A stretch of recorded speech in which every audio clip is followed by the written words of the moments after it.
Contrary to the expectations of Marx, Engels, and other pundits, the first rumblings of a new age of revolution were to be heard in distant, backward Russia. And it was the great Russian novelist Tolstoy who, as it turned out, detected and responded to them most perceptively.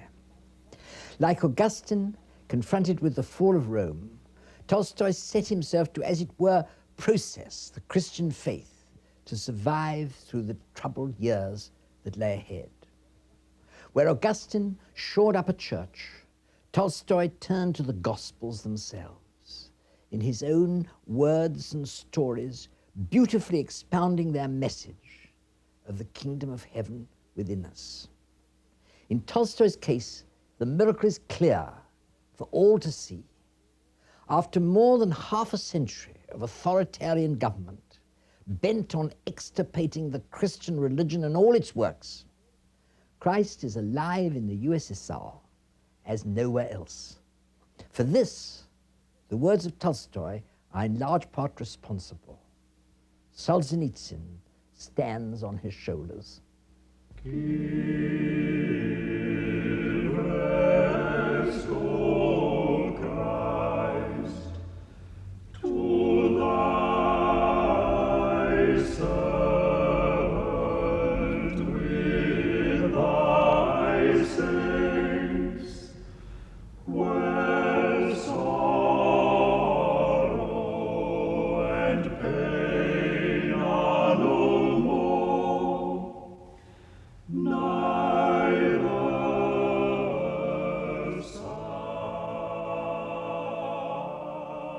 In November 1910, the eyes of all mankind were fixed on the station master's house in Ostapova, a tiny place in eastern Russia, where Leo Tolstoy lay dying. He was in his 80s and in flight from his home and his wife, concerned to start a new life in this world just at the point of his departure from it. The whole Tolstoy clan had arrived on the scene, including the abandoned Countess, Sonia, in a special train. The cameras, a relatively new feature of news gathering, were out in strength, including a movie one.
It was Tolstoy's own wish to be buried here at Yasna Polyana, on the edge of this ravine, in the Zakaz forest, where his brother, Nikolenka, used to say a little green stick was hidden, with the secret of universal love engraved on it.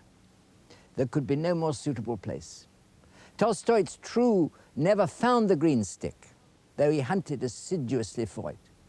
He did, however, find the secret of universal love in the New Testament, especially in the Sermon on the Mount, whose sublime propositions he extolled and explained in his writing, and ardently tried to live by himself, insisting that they alone would save men from the conflicts and upheavals which otherwise lay ahead. It was this insistence that Christianity was not just a religion, but a way of life, which made him so revered a figure throughout the world, while at the same time making him seem in the eyes of the civil authorities a dangerous revolutionary, and in the eyes of the ecclesiastical authorities, a dangerous heretic.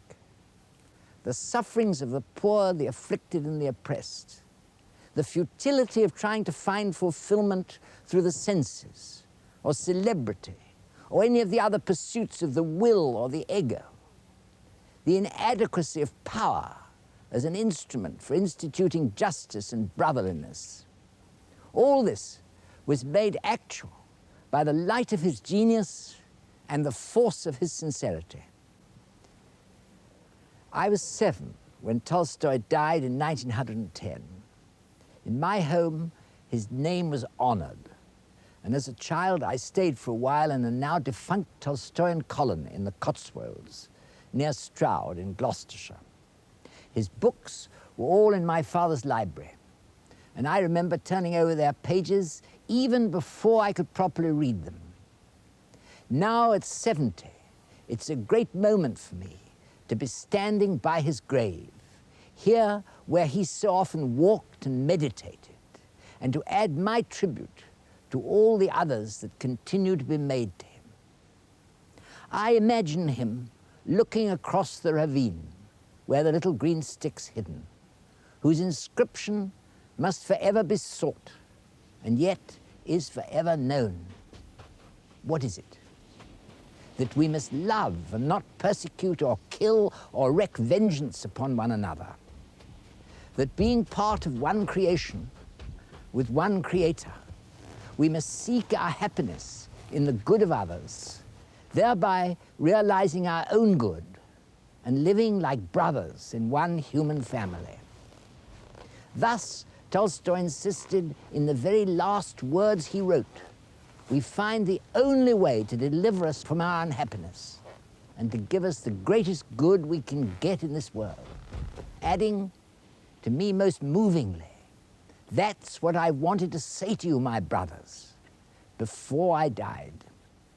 He's saying it still. It was not then just because Tolstoy was a great writer that all eyes were fixed on Ostapov at the railway station when he lay dying there. Not just out of curiosity about the strange departure of a famous old man from his home and wife to become a solitary wanderer. There was something else. The drama of his life was somehow that of the age, and as such held everyone's attention. In this sense, his own life was his greatest production, more so even than his supreme masterpieces like War and Peace, Anna Karenina, and Resurrection. It begins as it ended, here in Yasnaya Polyana.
Tolstoy has written in glowing terms his own thinly disguised account of his childhood, boyhood, and youth.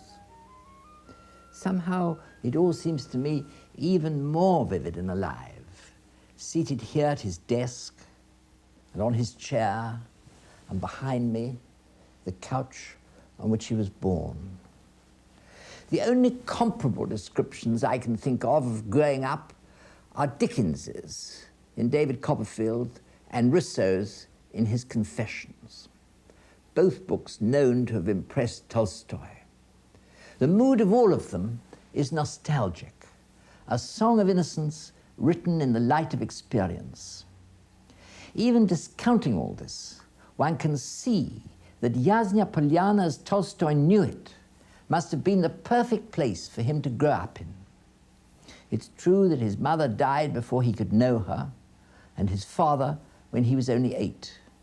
But there were aunts and a grandmother to look after the children, and a kindly, absurd German tutor to give them lessons, and an array of servants to spoil and scold them, besides animals of all kinds to ride and take out for walks and keep as pets.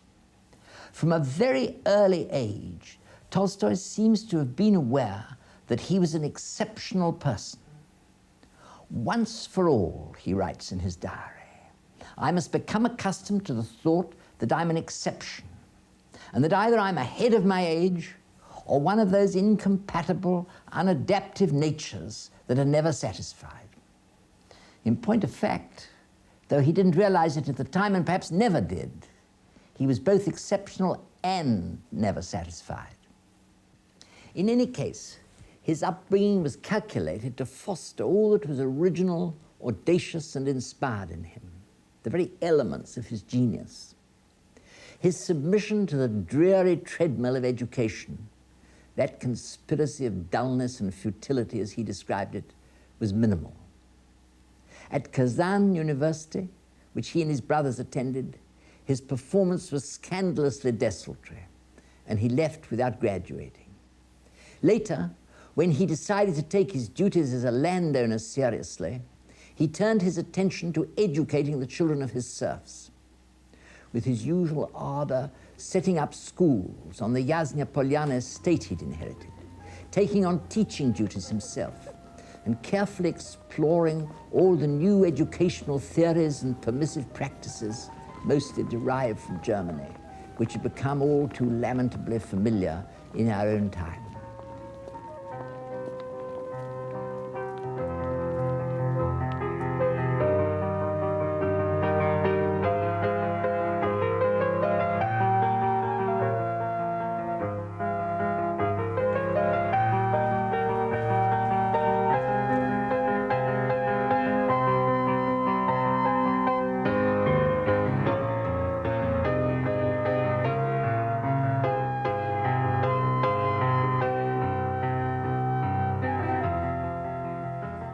He was, of course, a marvelous teacher himself and produced a number of highly effective textbooks.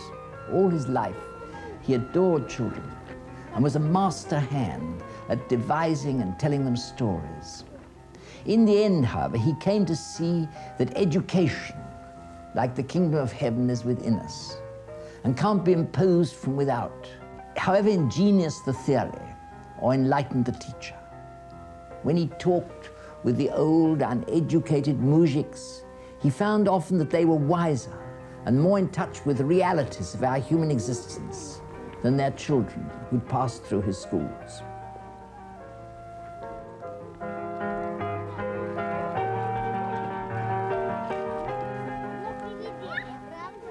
It's often supposed that Tolstoy's distaste for worldly pursuits and ways only developed in middle age.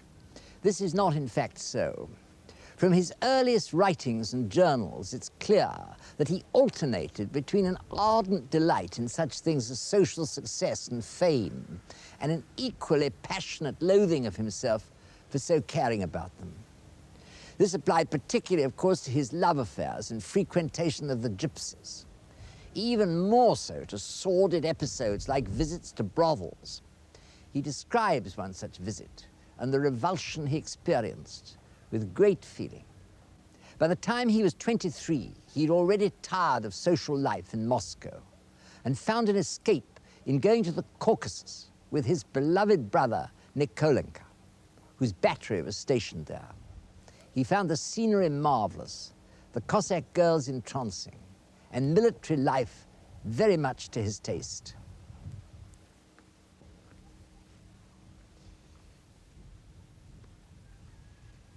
In many ways, the profession of arms appealed to him.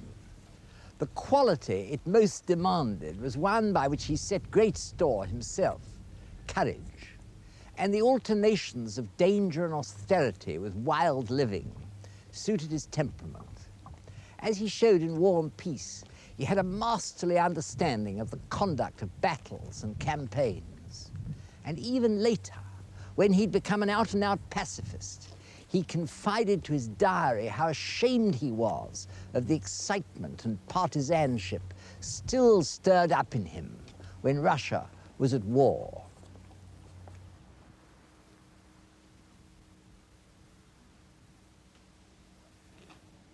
Yet he who as huntsman and soldier could glory in shedding blood became at last passionately convinced that killing, whether men or animals, could never be justified.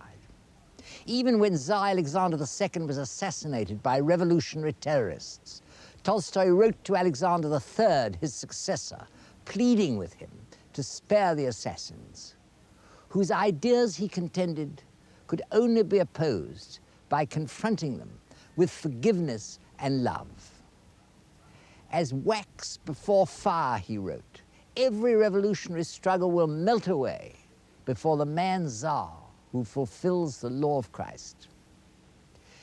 Needless to say, his appeal went unheeded.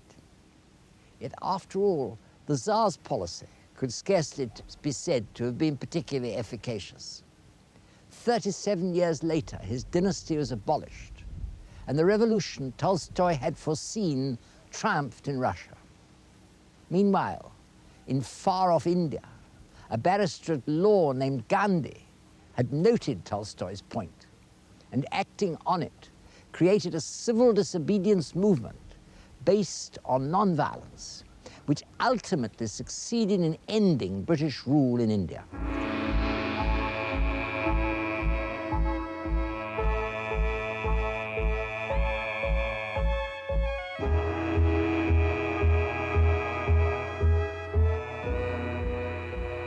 It was while he was in the Caucasus that Tolstoy began to write in a serious way. His first published work, Childhood, was an instantaneous success, yet neither then nor subsequently did his success as a writer bring him any lasting satisfaction. It might almost be said that for him, writing was a sort of therapy. By recording, as he did with such incomparable brilliance, his impressions of life, he was able to escape temporarily from his everlasting preoccupation with its meaning. Or, put another way, he lived so intensively when he wrote that he could momentarily forget he must die. Even in these early days, Tolstoy found himself driven to the conclusion that the reality of life was essentially spiritual, and that it was to be experienced not egotistically, but through a brotherly relationship with all his fellow men. Thus began his lifelong battle with his deeply sensual nature and with the tastes and aptitudes of the class into which he'd been born. He longed to escape from the urges of his flesh and from the privileges and tastes that his birth had conferred upon him. As a member of a tiny elite concerned with its own status, its own notions of art, and its own luxurious and self-indulgent way of life, he felt cut off from the great mass of mankind, symbolized for him by a decidedly idealized version of the Russian muzhik.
To Tolstoy's considerable chagrin, the family regularly went in convoy from Yasna Polyana to Moscow for the children to go to school there, and for Sonia to taste the pleasures of social life and cultural, especially musical occasions.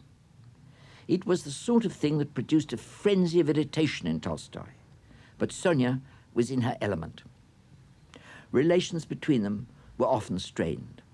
The sort of people who came to Sonia's receptions were, for the most part, unsympathetic to Tolstoy, who longed for his rides and walks and meditations in the woods at Yasna Polyana.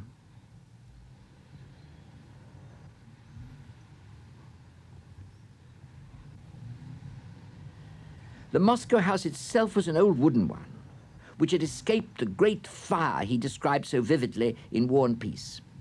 When the Tolstoys lived there, it was relatively isolated, which pleased Tolstoy.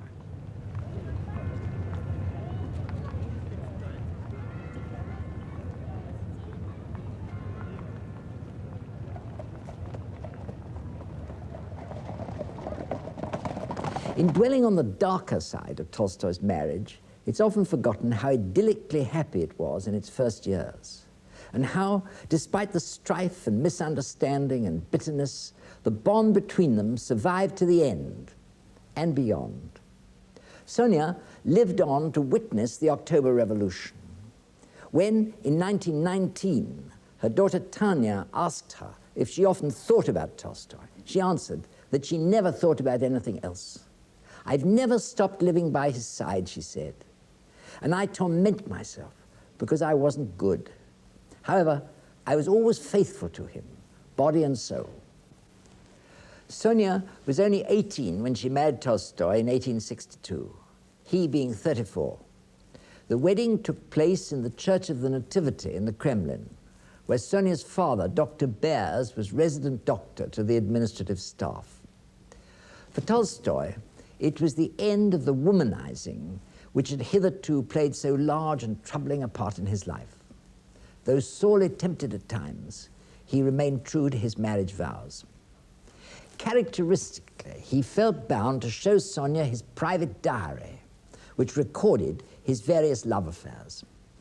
On a young and innocent girl, this was bound to have a devastating effect, which Tolstoy should have foreseen. Or was there perhaps some unconscious perversity in thus exposing himself? In any case, diaries of one sort and another were to haunt their lives. It was during their first happy years together, when their children were being born and growing up, that Tolstoy's powers as a novelist were at their height. Sonia participated in his work, not just copying and recopying his numerous drafts, but making useful suggestions and corrections on her own account. She rejoiced in his growing fame and success, and humanly, in the greater affluence it provided for the family. Serious troubles between them only began after Tolstoy's spiritual crisis. His Franciscan passion to live like the very poor and abstain from all fleshly indulgence went ill with the upper-class style of living Sonia had come to expect as her due, as it did with normal marital relations. An occasional reluctant surrender, followed by anguished remorse, was unlikely to appeal to any wife, least of all one as demanding and full of self-esteem as Sonia.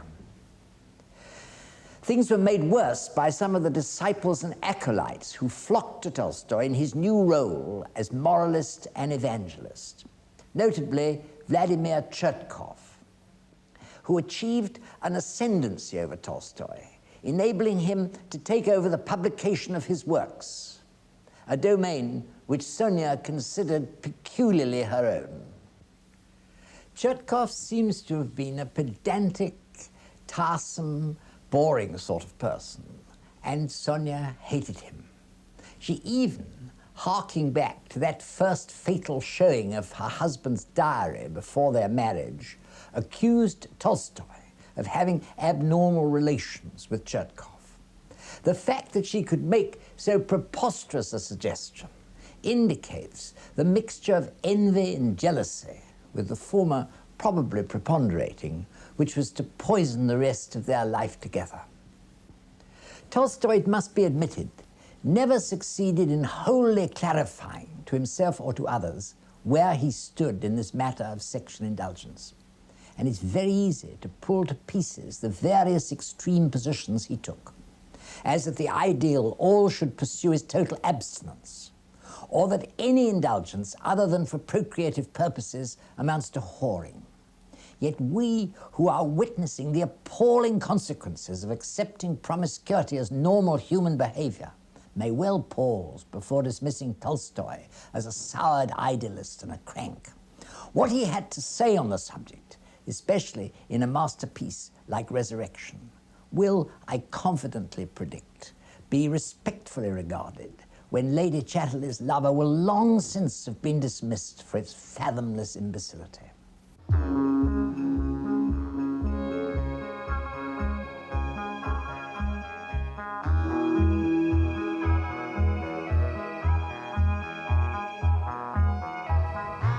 In his great novels, War and Peace and Anna Karenina, Tolstoy always drew from life.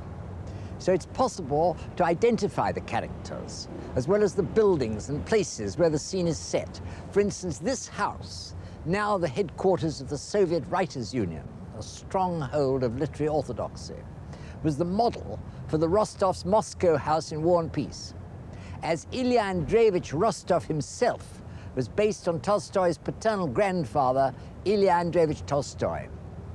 Tolstoy didn't believe in invention in art. The author, he considered, shouldn't egotistically impose himself on his material.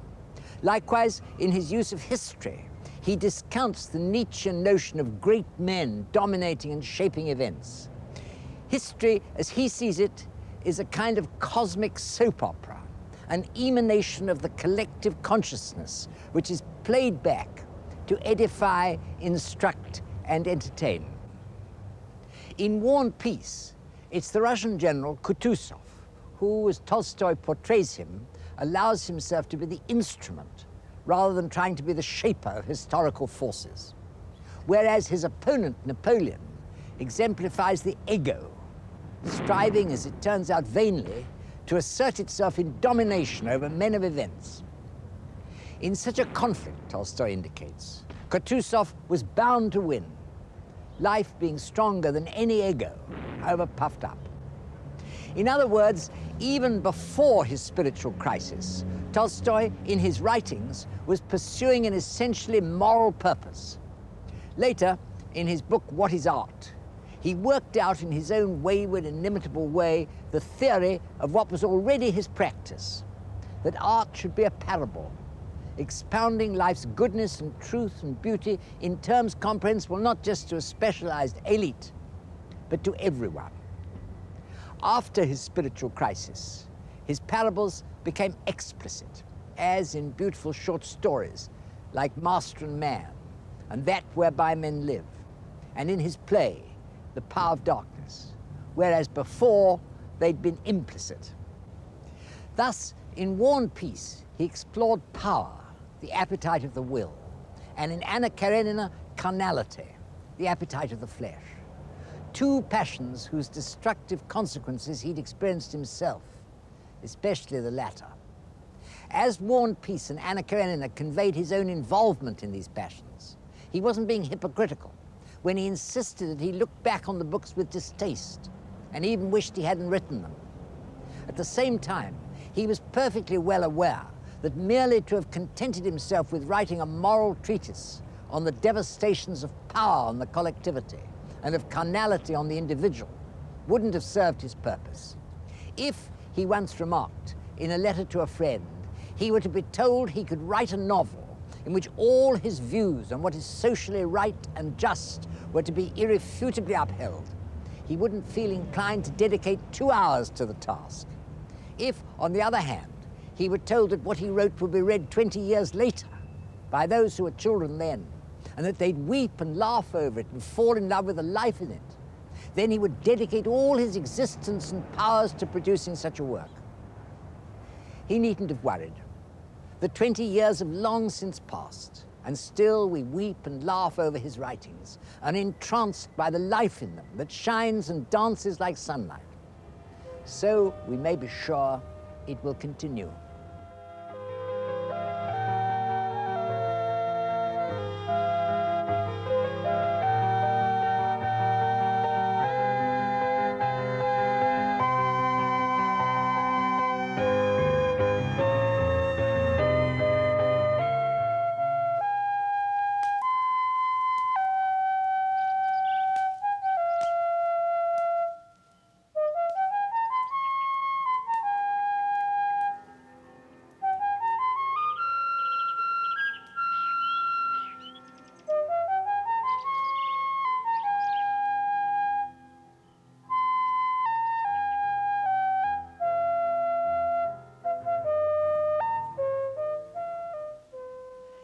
middle age, Tolstoy experienced a spiritual crisis, which was far and away the most important thing that ever happened to him, and altered fundamentally the course of his life during his remaining 30-odd years. I'm sure he must have spent many hours thinking about it here, on this, his favorite seat at Yasna Polyana. As a writer, he'd achieved a position of eminence, which would have enabled him, had he cared to turn into one of those men of letters who become public figures, appearing covered with decorations at banquets to deliver respectfully applauded pontifical addresses. Instead, he found himself desperately trying to discover what, if anything, his life was about. In the writings of philosophers and moralists, he could find no satisfaction. Egotistic and sensual pleasures merely repelled him. The two solaces he'd looked to, a happy family life and artistic creation, no longer sufficed. As for the progress of mankind and achieving fulfillment through promoting it, the very notion struck him as derisory. When it came to the point, the only thing he knew for certain was that he must soon die. Why then wait? In his Confession, a book that may be put beside St. Augustine's, he's described his predicament thus: I was happy, yet I hid away a cord to avoid being tempted to hang myself by it to one of the pegs between the cupboards of my study, where I undressed alone every evening, and ceased carrying a gun because it offered too easy a way of getting rid of life. I knew not what I wanted. I was afraid of life. I shrank from it. And yet there was something I hoped for from it.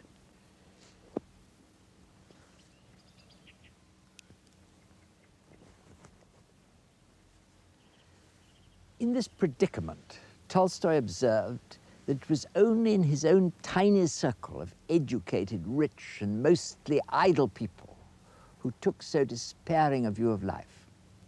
The others, the muzhiks, went about their work, got up in the morning and lay down at night with a sense that life was essentially good, however arduous and full of hardships it might be for them. Likewise, when the time came for them to die, they were ready to close their eyes and depart without fear or recrimination. They who had so little and knew so little were at peace with themselves and with the world. It was the others who had so much and thought they knew so much who despaired. Wherein then, he asked himself, did the difference lie?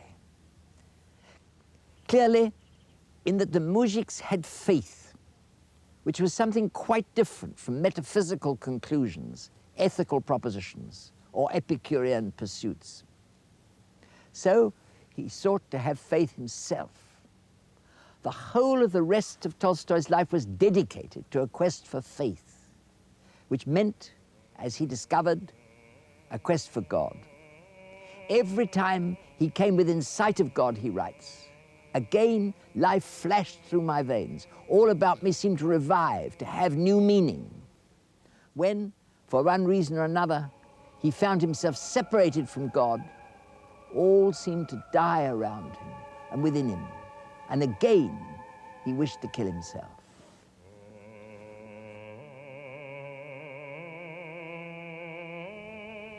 In his quest for faith, Tolstoy resumed the practice of the Russian Orthodox Church in which he'd been brought up. Attending the services here in this church, where the people from Yasna Polyana came to worship, and where numerous members of his family are buried. He observed the fasts and other disciplines, making his confessions, and content to receive the ministrations of a simple priest, overjoyed to feel himself at one with the worshippers, whoever and whatever they might be. Then doubts began to assail him. The attitudes of the church, particularly towards war, its sycophantic relations with the government, and acquiescence in all its policies, seemed to him in direct conflict with Christ's teaching. In consequence, its prayers, its ceremonies, the myths and superstitions it fostered came to seem increasingly hollow and unconvincing. In voicing his doubts, he came into conflict with the ecclesiastical authorities, and in the end, an edict of the Holy Synod excommunicated him. The break was final. Thenceforth, Tolstoy's quest for God was a lonely and solitary one, and in the sense of providing him with a sure faith, unrealized. He struggled on, doggedly and bravely, but he never found the enduring serenity and harmonious relationship with his family he so longed for. Cobbling shoes and dressing like a moujik didn't make him one. No more than transferring his property to his children made him a pauper, or than the ardent practice of asceticism quenched his inexhaustible vitality and zest for living. Yet his sense of the false direction the world was taking and the false gods it was enthroning has been amply justified by events. He saw with inspired clarity that without a sense of a moral order, there could be no order of any kind, and performed the inestimable service of extricating the Christian religion from involvement in the corruption of power and the smoke clouds of obscurantism, thereby enabling it to survive when those particular organs of power had been overthrown and those particular clouds dispersed.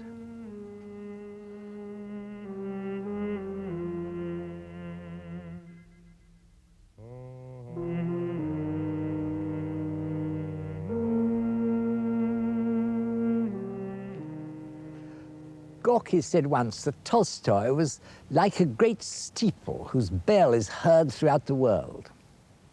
Many of those who responded to the bell, as Gorky went on to point out, were rather deplorable figures. Scroungers, crackpots, eccentrics and exaltés of all sorts and descriptions, and known in Yasna Polyana as the Dark Ones. Even Tolstoy was heard to speak disparagingly of the Tolstoyans. Yet he received them, one and all, here in front of his house, feeling that as his followers he owed them a duty, and always hoping that underneath the strange behavior and outlandish clothing of one or other of them, he'd find a John the Baptist or Francis of Assisi. His mail likewise came from all over the world, begging letters, letters asking for advice, arguing, advertising the writer, scolding Tolstoy, or pleading with him to support this or that project. These two were all punctiliously dealt with. Then there were visiting celebrities, some of them Americans, who may well at the end of the day have proved more tedious and demanding even than the Dark Ones. It was an endless procession, all equally bent on satisfying their curiosity and paying homage to this extraordinary man, this aristocrat who dressed like a moujik, this famous writer who cobbled shoes, this ardent huntsman who couldn't endure the thought of shedding blood, this scholar who despised learning, envying peasants their simple faith, and calling upon a world rushing headlong in the direction of technology, affluence, and the egotistical pursuit of happiness to return to Christ's gospel of love, recognizing that only the Spirit gives life to men. Evil doesn't exist for the Spirit, for it's but a counterfeit of life. He who possesses the life of the Spirit has eternal life. There were few who heeded his words, but everyone listened, because they knew in their hearts that what he said was true. He was, in the old Russian sense, a starets, a holy man, having some special relationship with life, the trees, the wind, the toil and passions of men, whereby he understood its true nature.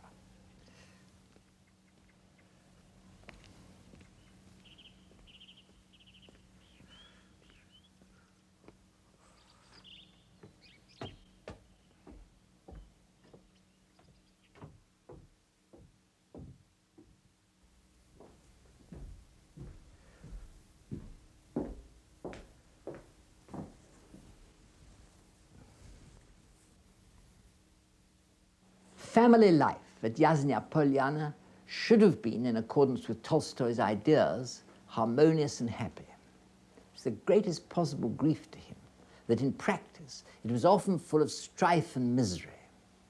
In his later years there was a running quarrel between him and his wife, sometimes flaring up into theatrical scenes and rows, sometimes just smouldering, but only rarely quiescent.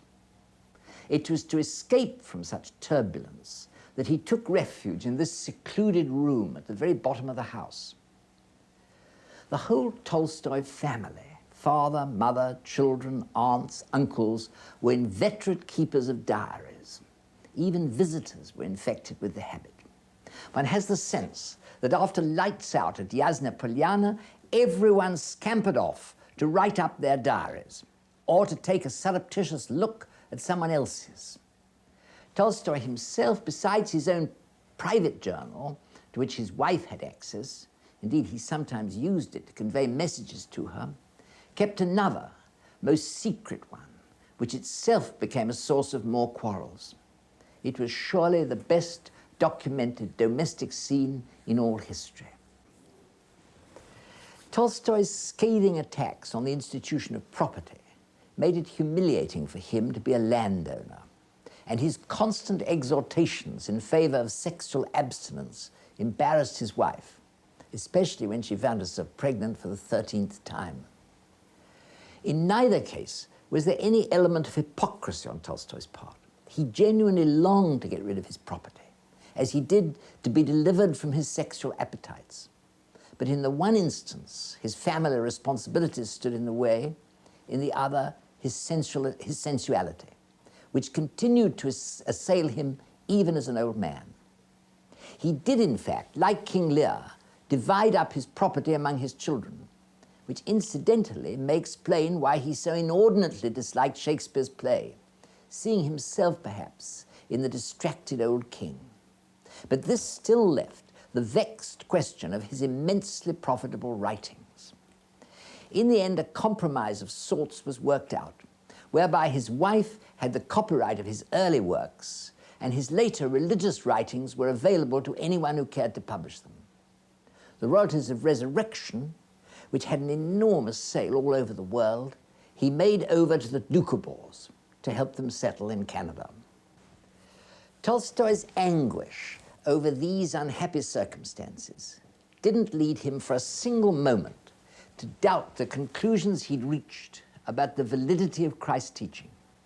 He knew quite well, and never tired of saying, notably in his book, The Kingdom of God is Within You, that the perfection envisaged in the Gospels is unattainable in earthly terms, whether through good works or revolutionary changes. It's in aspiring after this perfection, as individual pilgrims, passing through the world, he insisted, that our intrinsically imperfect natures can be redeemed, and the world be made a happier, juster, and more brotherly place to live in.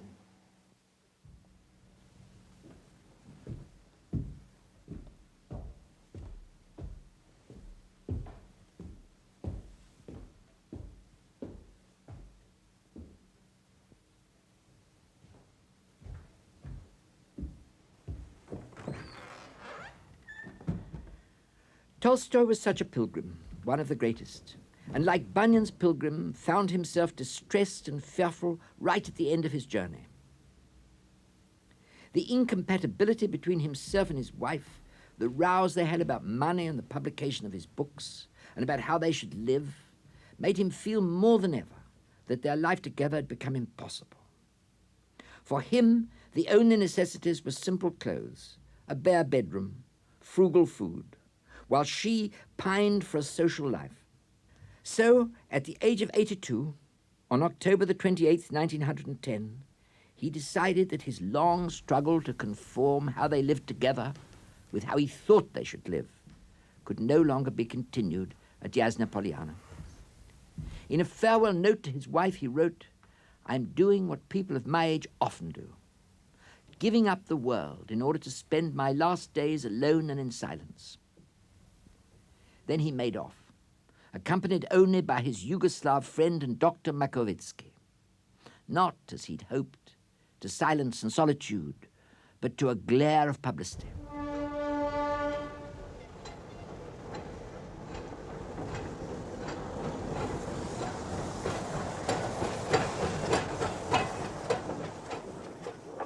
Their strange, nightmarish journey ended here at Ostapova, where they got off the train because of Tolstoy's high temperature and generally sick condition.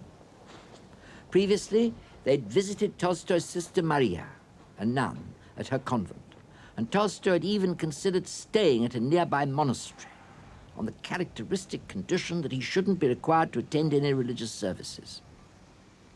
At Ostapova, he was put to bed in the station master's house, thus achieving at last his dream of living like a poor man, though even then the station master insisted on his having the best room.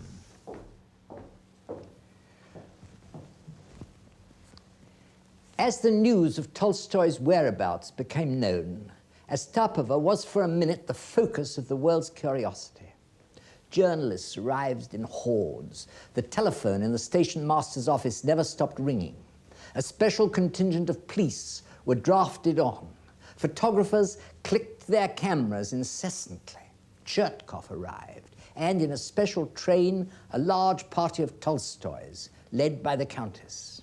As they all milled around, peering everywhere, questioning everyone, the trains came and went. Only the center of it all, of all the interest, the shrunken old man lying here in the station master's house, seemed indifferent to it all. For him, at last, escape from the perplexities of life was near. He was dying, and imagined himself back in the little vaulted room at Yasna Polyana. Only this time, no rustling figure came peering in. His wife was kept away from him until the very last moment. The last clear words he was heard to utter were, "To seek, always to seek." One thinks again of King Lear. "Vex not his ghost, oh, let him pass. He hates him who would, upon the rack of this tough world, stretch him out longer." The best description of Tolstoy that I ever read was by Maxim Gorky. I once saw him as perhaps no one has ever seen him. I was walking over to him at Gaspri, along the coast, and behind Yusupov's estate. On the shore, among the stones, I saw his smallish, angular figure in a grey, crumpled, ragged suit and crumpled hat. He was sitting with his head in his hands, the wind blowing the silvery hairs of his beard through his fingers.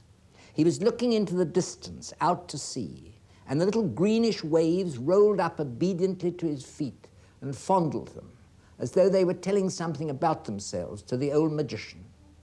It was a day of sun and cloud, and the shadows of the clouds glided over the stones, and with the stones the old man grew, now bright and now dark. The boulders were large, riven by cracks, and covered with smelling seaweed. There had been a high tide. He, too, seemed to me like an old stone come to life, who knows all the beginnings and the ends of things, who considers when and what will be the end of the stones, the grasses of the earth, of the waters of the sea, and of the whole universe, from the pebble to the sun. And the sea is part of his soul, and everything around him comes from him, out of him. In the musing motionlessness of the old man, I felt something fateful, magical, something which went down into the darkness beneath him and stretched up like a searchlight into the blue emptiness above the earth. In my soul, there was joy and fear, and then everything blended in one happy thought. I am not an orphan on the earth as long as this man lives on it.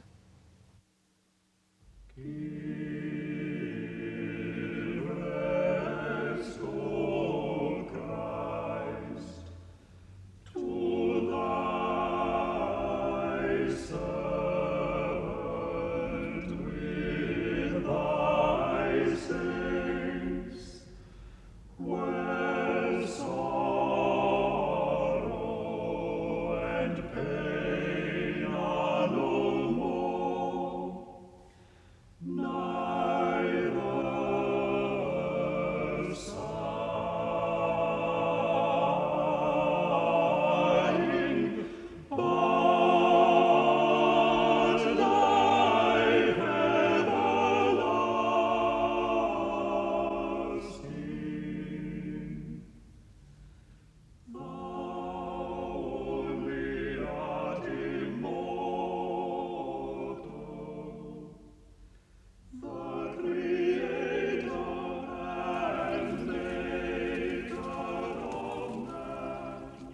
Tolstoy's supreme genius has produced a surprising consequence, more than half a century after his death, symbolized by these bridal couples who come continuously from nearby Tula to lay flowers on his grave at Yasna Polyana as part of their marriage ceremony, thereby setting a transcendental seal on a legal compact.